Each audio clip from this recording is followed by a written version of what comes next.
Greetings, salutations, and welcome to After Action. I'm your host, Patrick Kreeger, and I'm joined once again by Matt. What's going on?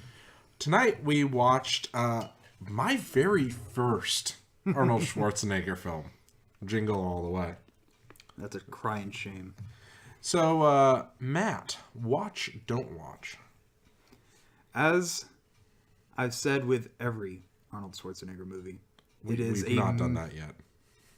As I've said to others in regards to all Arnold Schwarzenegger movies, they are a mandatory watch, own, and rewatch 1,000 times over.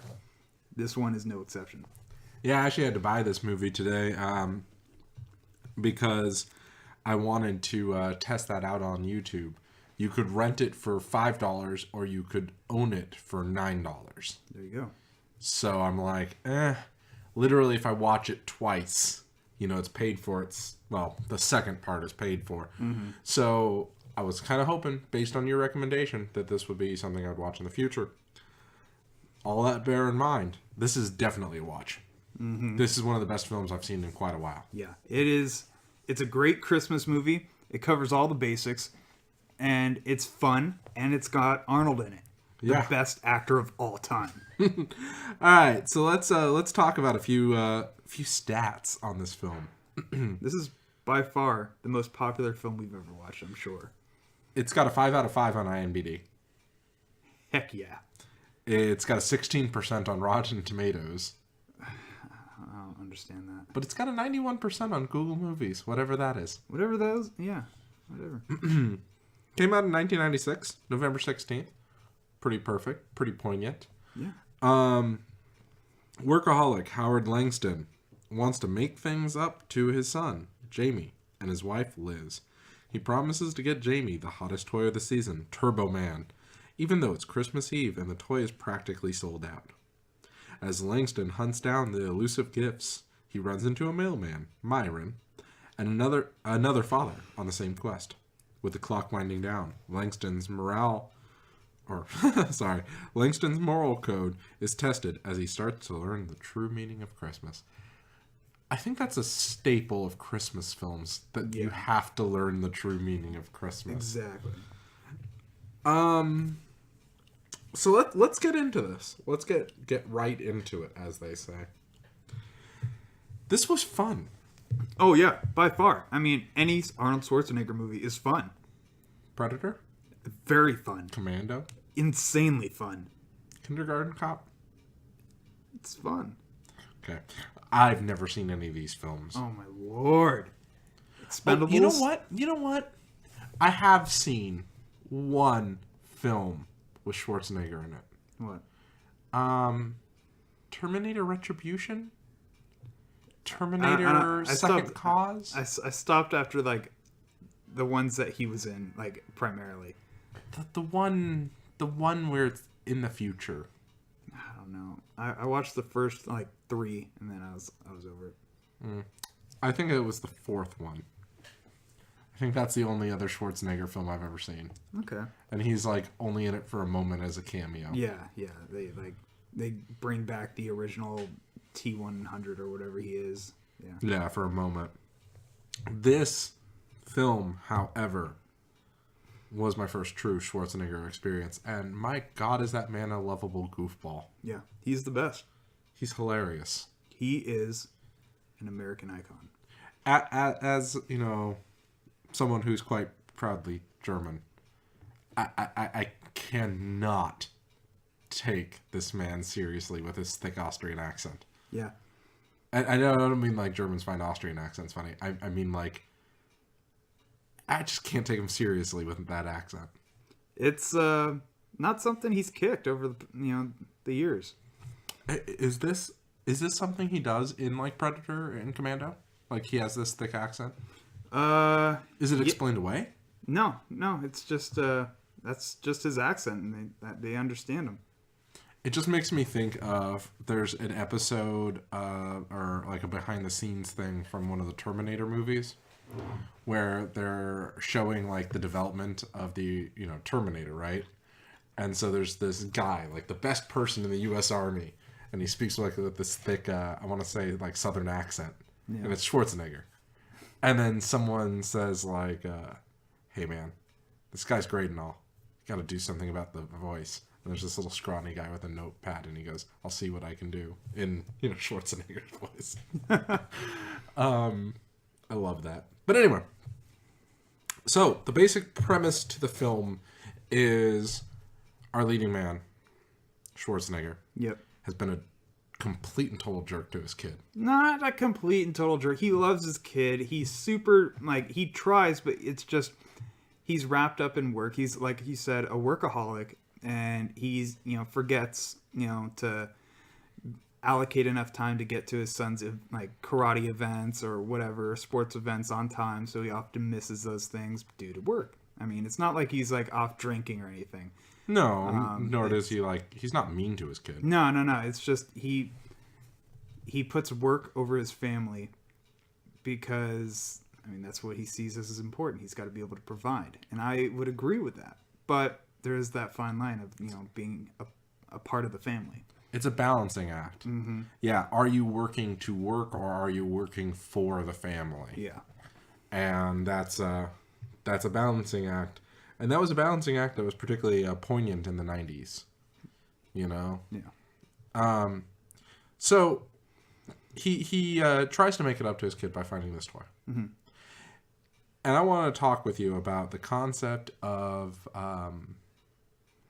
those toys that everyone just has to have that Christmas season. Yeah. So, from what I've heard, thanks to Cinemassacre, shout out to Cinemassacre. What Matt doesn't know is Cinemassacre just today put out their Christmas special on Jingle All the Way. Well, golly. Yeah, that's what made me want to watch it, was their review of it. Did you see their review already? Yeah. Oh, okay. Yeah. And I really love the new format they have and all that, but that's neither here nor there. So what they were saying is that this movie was written because of the rush on Power Ranger action figures the Christmas before, and then there was a rush on Tickle Me Elmo's that particular Christmas. Okay. So I just thought that was funny that, this was the first time that happened. The first time there was this mass toy thing was Power Rangers, and so they kind of made this movie to mock that. Yeah. And then all of a sudden there was another toy, this Tickle Me Elmo. Yeah.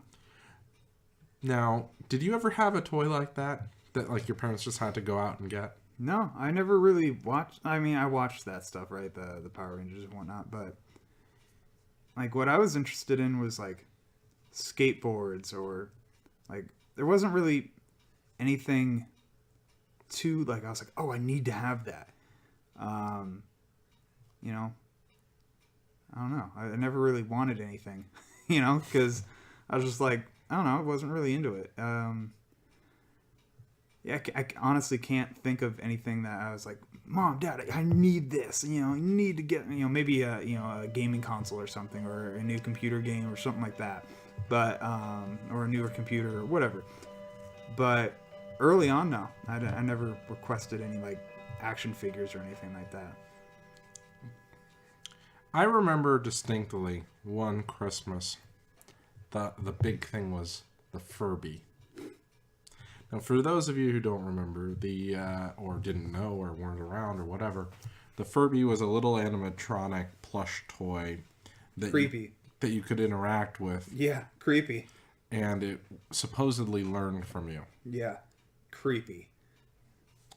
Shoot it. I remember so distinctly wanting a Furby very bad. And I was that kid that was desperately wanting the Furby, and my parents and I were out on like Christmas Eve, and we went to an FAO Schwartz. Oh, so that shows you how long ago this was. A little throwback there. And we were at the FAO Schwartz, and they had 10 Furbies left. Oh.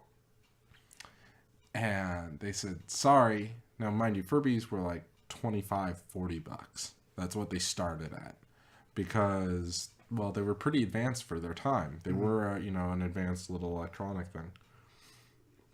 I think they kind of settled around $60. But I distinctly remember them saying, "All right, guys, we only have 10 of these things left," and there's a swarm of people wanting them.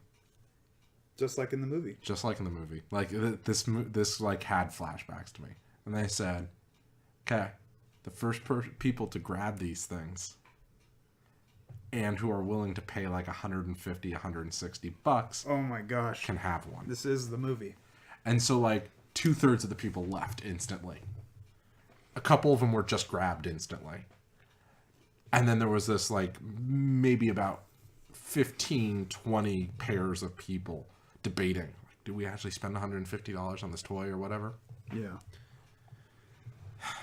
I hate to admit it, but I was one of those kids begging with their parents for one. And my parents said, okay. Okay.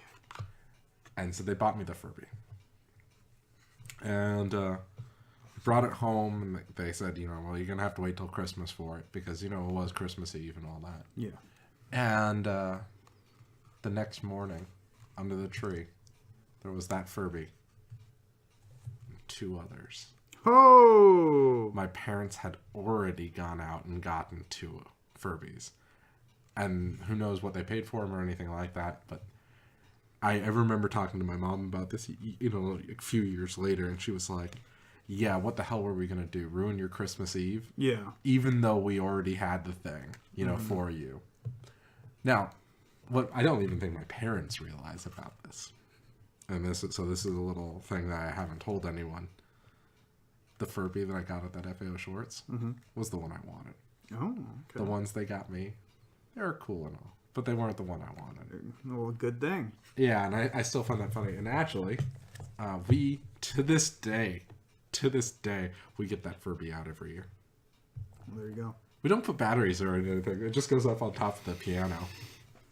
It's not there right now. Oh, okay, good. It's not watching us. Yeah. It's got a nutcracker staring over us. Yeah, with crooked glasses. Anyway, so this movie really struck home to me because I remember that like 1990s toy thing. Crazy, yeah. Now, we've kind of grown out of this, and we don't have children yet, so we haven't been paying attention to... That we know of! Wow. That's okay. So, we haven't been party to these, like, toy crazes, but I've heard that, like, Hatchimals were a thing. And it's funny because I've been seeing Hatchimals in, like, bargain bins. Oh, I want to point out, by the way, original Furbies, they're still worth, like, $100. Which is more than you can say for a lot of fad things. Absolutely. Yeah, year 1 Furbies are still worth roughly what you paid for them back then, and provided you didn't pay, triple, quadruple what they were originally supposed to sell for. Yeah. So Hatchimals were apparently a thing. One of the weird ones is Pokemon puzzles. Dude, don't even talk to me about any of that. Yeah. I don't know anything. Not Pokemon the game, not Pokemon plushes, like Pokemon puzzles, just plain puzzles. That's weird. That to me is weird. But that was a thing apparently. I need a puzzle. Yeah. I need a puzzle that I can only solve once, and then it's all right. I did it. Yeah, I find that really weird. I don't know, man. I've never wanted a puzzle. I've never wanted a Furby. I've never wanted an action figure. You never wanted any action figure? No. Not even a Turbo Man? No, not even a Turbo Man. So, one thing they brought up on Cinemassacre is they said you supposedly can go online right now and order a Turbo Man. So, I am going to check right now. I will point out that, by the way, when you type in Turbo, the very first thing that comes up is Turbo Man. I also want to point out that yes, you indeed can buy one currently on Amazon. Care to guess how much, Matt? $120. Guess again. Higher or lower? Higher. $150. Higher. $210. Higher. $350. Higher. My God. Keep going. $700. Exactly. Wow. Yeah, that's the cheapest one on eBay right now with the average price of $770. I just find that absolutely absurd. Absolutely absurd. Well, they probably stopped production of them. Well, I just figured that they would continue to produce them. You know, why wouldn't they just make a few of them as a joke each year? You know? Sure. Oh, no, I'm sorry. You can just buy one on Amazon for $640. Oh, that's a bargain. That's crazy. That is crazy, man. So, why don't you go over what your favorite scenes were in this movie? Oh, all of them. No, my favorite scenes would definitely be when Arnold is fighting all the Santas. That's fun. His interaction with the reindeer inside the house. And the rush to get him dressed and onto the float as Turbo Man.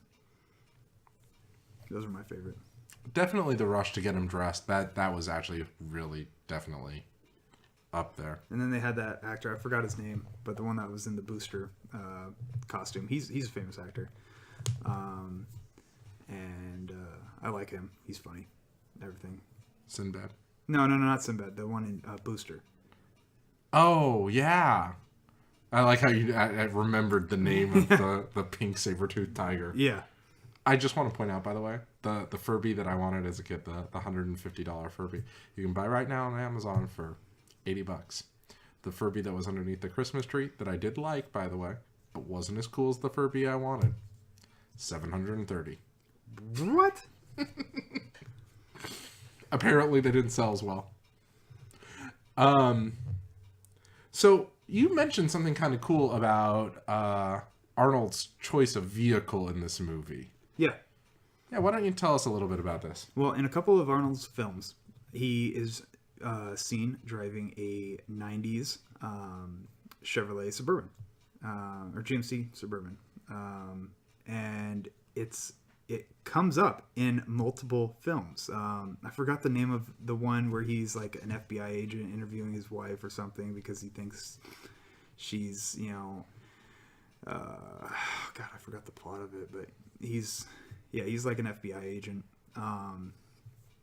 and he's driving that same vehicle, and it's in a couple of his other ones as well, non-military films, or like Predator or Alien, or Predator.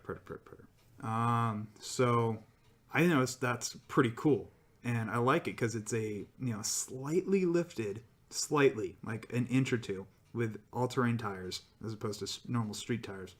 And I just thought that was the coolest thing, that it's a recurring vehicle. So I was like, maybe that's one of his personal vehicles. Who knows? It might be, although based on what happens to it in this film, they clearly had more than one. Well, yeah. So this movie takes place in Atlanta. Yeah. How many films take place in Atlanta? I don't know. Oh, okay. A good amount? I don't know. I don't know. It's a major city. I can't think of another film that takes place in Atlanta, but that's not saying much. It's Delta Airlines' hub. Well, it's most airlines' hub.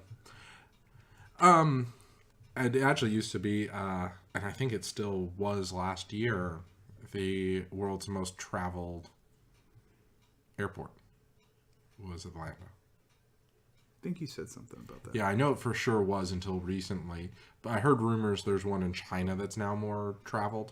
Why? But I don't believe that, actually. It would make far more sense for it to be like Dubai or something, where you would stop for refueling in between Europe and Asia, But anyway. So, one of the things I wanted to talk with you about this particular film is, when does Schwarzenegger go from being serious commando guy to slapstick? Oh, he bounces back and forth. Oh, okay. So yeah, there's a couple films where he's a little slapstick. Some are like a mix of slapstick with serious, like FBI agent kind of PG-13 movies. But yeah, he bounces back and forth. Now, all of his action films, The Expendables, those are slapstick. But when does he say let off some steam? Oh, God, I don't know. Okay, the answer is Commando. Oh, there you go. He has so Is many it? one-liners. Is it Commando? I don't know. You said it was the answer. I believe you. I'm You have the internet at your fingers. Yeah, but I'm trying to pay attention to your conversation. I got too distracted by the fact that Furbies are between like $400 and $700. Ridiculous. It just reminded me of the ridiculous amount I spent on an Xbox 360. Yeah. Boy. Boy, I swear. Anyway, so I don't know. This film is just really cool. So It's got a lot going for it. It's got Arnold. It's got Christmas. It's got a reindeer. oh man, it does have a reindeer that Arnold buds with eventually. Yeah, he knocks him out with one just gnarly, haymaker, and then the next scene he's getting it drunk. Yeah, that was funny. Yeah. One thing I'm disappointed by is that the postal man never says airmail. Like when he's throwing a package or something. Yeah. I don't know. And He plays the I've got a bomb a lot, so that was fun.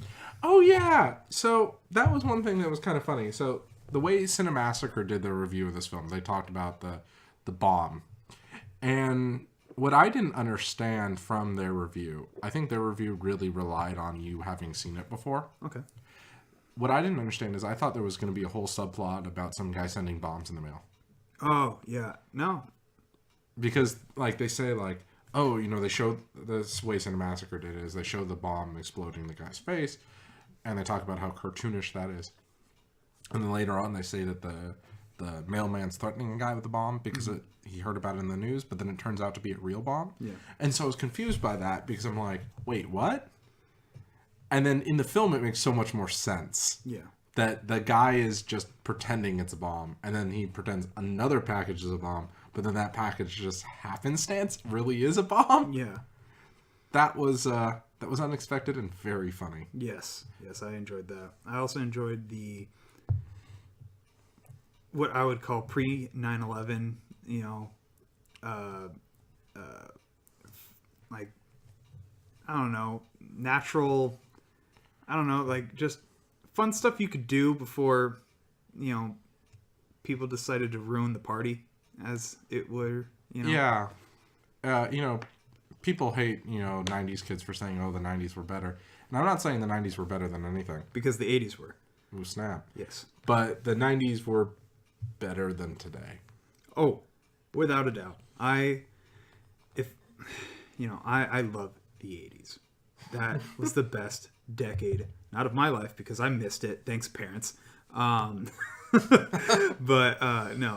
just because I wish I could have lived through the 80s at my current age, or at age 18 in 1980 or something like that. Just being able to fully take in the 80s. But the 90s, you can't compare that to now. The freedoms that you had then, you don't have now. The way life was, much different than now. Yeah, we have more technology, more, better, disease prevention and all this and that. But just things were better. Well, just, as an example of things being better in the 90s, the antagonist of the bulk of the film is this mailman. Yes. Sinbad, who does point out quite often that he is black. I think he points out like 4 or 5 times in the film. Yeah. But it's never done in like a mean-spirited way. Mm-mm. Like, you're not supposed to just like you owe me for retribution or something like that. Yeah, you're not supposed to laugh at him because he is black. You're not supposed to laugh at him because of, he thinks things. I don't know, it just seemed like realistic, like, oh yeah, treat everyone equal, whatever. Mm-hmm. And this guy's being funny because he thinks we don't treat people equally. Mm-hmm. I don't know. It was just interesting. You couldn't get away with jokes like that today. Absolutely not. They would either have to be far more serious and not jokes. Yeah. Or if you did joke about it, people would get all on you from both sides. People think you're not being harsh enough. People think you're being too harsh or whatever. Yeah, he pointed it out in a way like he was like it was obvious that he was being ridiculous about it. Yeah. Like clearly race wasn't an issue in this movie, and in the arguments that ensued, He was just pointing out something like childish, No. and you couldn't do that today because it would be like the person that was being called racist in the movie at least would be racist, or the movie would be based on, you know, this guy thinking this other person is racist or whatever, and then it being like, oh no, you know, I really, you know, I'm not racist, and like they become friends or something. I don't know, but it'd be a more serious topic. Yeah. It wouldn't just be like a background joke or anything like that. One other kind of cool thing about the film, in terms of it being 90s, is just that it's happy. Yeah, it's joyful, it's fun, it's bright, it's well lit. It's well lit. It's before lit was a thing. Oh god. And where was it going? It was like we were Americans, you know. You know, they use that phrase popcorn movie a lot. But it's something that, you know, it's clearly a G-rated movie. Or it's probably PG because of the violence. Yeah. And sexual innuendos. Those were very mild. They were mild, but maybe more mild, or maybe mild enough to be not PG. Or not G, but PG. Yeah. But it's something that we can enjoy at, you know, 26, 27, 28, you know, 30, you know, in our old, you know, not older years, but like, you know, later on in adulthood. So it's a movie for all ages, really. And I mean, if you like Arnold and like, you know, Christmas movies and stuff, but of which I do. I love Arnold. I love Arnold's action movies. But I also love Jingle All the Way. Not just because it's Arnold. It could have been another actor. I might not have enjoyed it as much, but I still would have enjoyed it. It did pretty well in theaters. Like the budget was $75 million and it made $130. So that's pretty decent. Yeah. But I didn't see what it was rated. You know. So let's talk about the parade. What was it called? Oh, what do they call it? Winter something or other. Winter. I don't know. I forgot. Well, anyway, apparently, whatever lame name they gave the parade, it's got a lamer name. Yeah, the actual parade in Atlanta is the Holidays? Holidazzle. Holidazzle. Holidazzle. Yeah, the Holidazzle parade. Yeah. Wintertainment. Wintertainment. That's what it was. Yeah. Winter entertainment. I when I heard that, I'm like, that's so lame. It has to be real. And then I looked it up, and no, it's Holidazzle. Oh man. Anyway, I think it's kind of hard to oversell this film. You should. This, you know, is one of the first films that we watched where I would say, yeah, it's totally cool to just watch this alone. You'll have a good time. Oh yeah, no, I'll throw this on if I want to just have like a Christmas movie on in the background, or I would literally just watch it because it's good entertainment. I don't think I would, having seen it like legitimately like probably 20 times, or right around there. I wouldn't watch it alone. Yeah. I would definitely watch it with anyone who hasn't seen it. I would definitely watch it with people that have seen it. But alone, I would probably throw it on in the background while doing dishes or, something else. But it's definitely something I enjoy listening to, and I do enjoy watching it. You seem to enjoy watching it when you and I were watching it again. You let me kind of talk over parts and whatnot. Yeah. This is, by the way, I felt bad about that. This is the film where Put That Cookie Down is from. Yeah. I did not know that until I saw the Cinemassacre thing on it. Oh. I always assumed it was from Kindergarten Cop. No, I've seen that like twice, and I mean, I'd throw it on in the background, but I'm not trying to see it again. It's not, and I love Arnold, but it's not one of the movies I love. I haven't seen it. We're going to have to watch it. I have to. Have anything else you want to particularly say on this? Well, it's a classic Christmas movie to watch. It's It describes, I mean, nothing has changed from then to now in regards to the craze of, Christmas shopping. Yeah. And, waiting till the last minute and overpriced items and, the chaos of the crowds at the malls and, trying to pick up the latest fad. Now there's just so many fads that I feel like it's easier to deal with. And back then there wasn't online shopping, or if there was, it'd be very limited. This was, we live in a time where you can literally buy most things over the internet.